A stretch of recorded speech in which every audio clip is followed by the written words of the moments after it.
Buangan yaitu bahan baku yang merupakan sisa dari proses produksi yang tidak dapat digunakan lagi dan tidak memiliki harga jual. Intinya dibuang.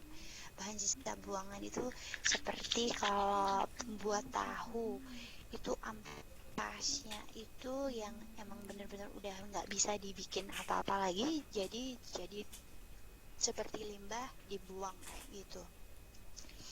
Kemudian untuk yang teori next slide yang ke-11 itu akuntansi produk rusak departemen pertama. Ya, di situ ada teori pengabaian. Di modul itu halaman 7.48 ya. Nah, jadi teori pengabaian atau teori OG neglect. Sepertinya seperti itu ya. Unit produk rusak dianggap tidak pernah dimasukkan ke dalam proses produksi dan mengabaikan kos yang telah diserapkan lebih sederhana. Kekurangannya dari sisi pengendalian dan evaluasi akan menjadi lebih lemah.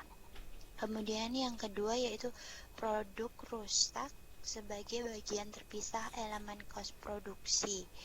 Dalam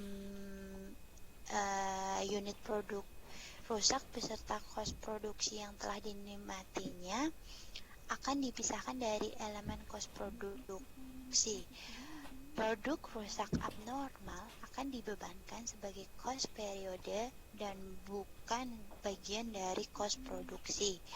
Kemudian produk rusak akan diperhitungkan dalam penetapan unit ekuivalen sesuai dengan tingkat penyelesaian yang telah dinikmati oleh produk rusak tersebut.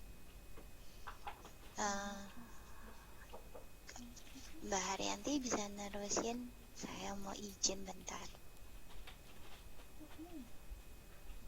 Halo? Ada di situ nggak Mbak Haryanti? Ya udah, nggak ada ya. Ya udah, dilanjut lagi ke slide ke ya udah Mbak Haryanti bisa dilanjut bentar, saya izin sibuk bentar. Makasih.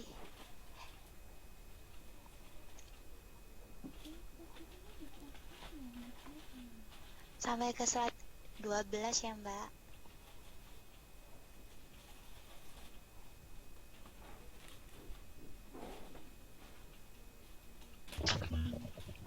Saya lanjutkan untuk akuntansi produk rusak.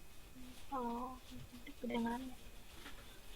Saya lanjutkan untuk akuntansi produk rusak departemen pertama, yaitu di sini ada teori pengabaian atau teori of neglect, yaitu jumlah unit produk yang ditransfer masuk dari departemen 1 hanya dianggap sejumlah produk selesai dikurangi dengan produk rusak. Kos transferan per unit dan kos produk selesai akan lebih tinggi jika dibandingkan jika tidak ada produk rusak.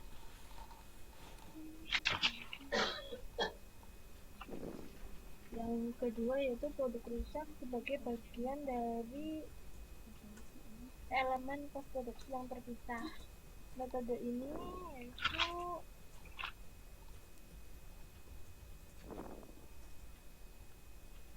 kos produk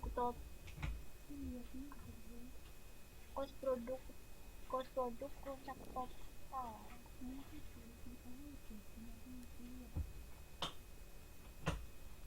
Produk rusak akan diperhitungkan dengan penetapan unit ekuivalen sesuai dengan tingkat penyelesaian yang telah dinikmati oleh produk rusak tersebut. Dan untuk next selanjutnya,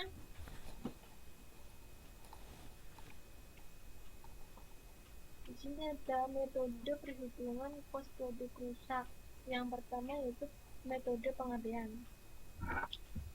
Di sini sudah ada contohnya ya. Untuk kos dari departemen A yaitu kos unit sebesar 2000 dikalikan dengan 7.486 rupiah, yaitu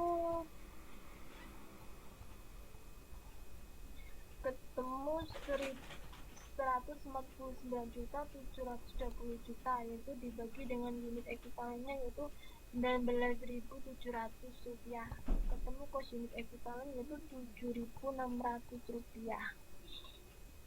Tadi cost unit disesuaikan dan cost total itu tadi 2000 unit dikurangi dengan unit produk rusak total 300, yaitu ketemu 19.700.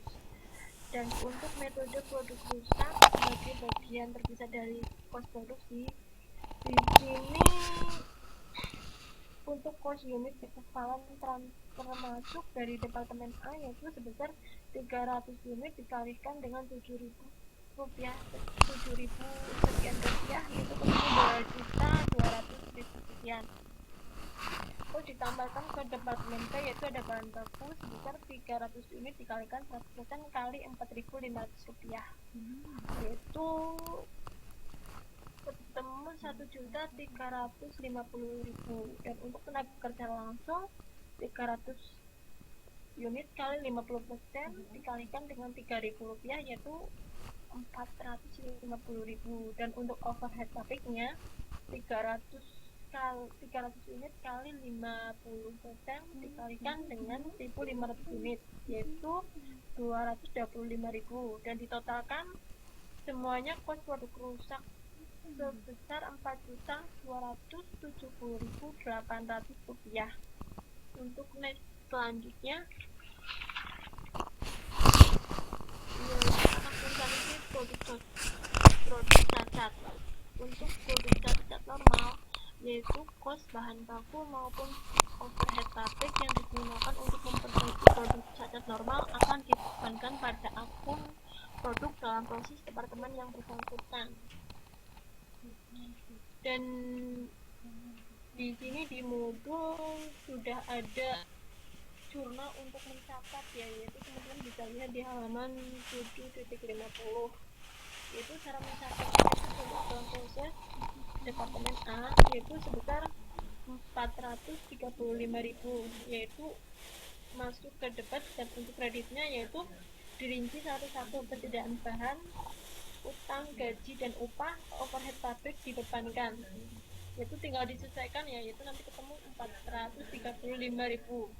Dan untuk produk cacat abnormal, kos perbaikan total produk abnormal akan dibebankan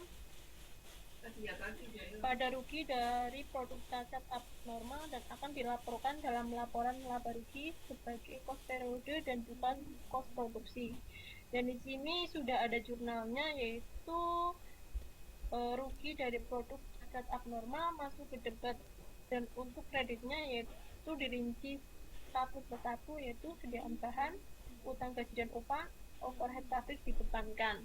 Untuk next selanjutnya yaitu akuntansi untuk bahan sisa. Jika bahan sisa dipertimbangkan ketika penetapan tarif overhead pabrik dibebankan, penjualan bahan sisa akan mengurangi akun overhead pabrik kendali. Dan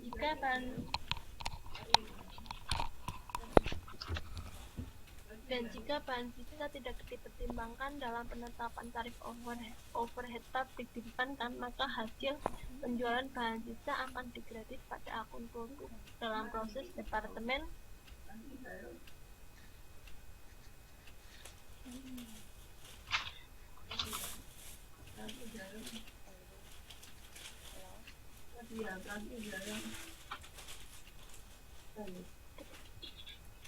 Saya rasa sekian ya. Jika ada salah-salah kata atau mungkin masih ada kurang lebihnya, saya mohon maaf yang sebesar-besarnya. Terima kasih. Assalamualaikum warahmatullahi wabarakatuh. Oh, itu tadi sampai slide ke-15, kemudian slide ke-16 nya belum dijelasin.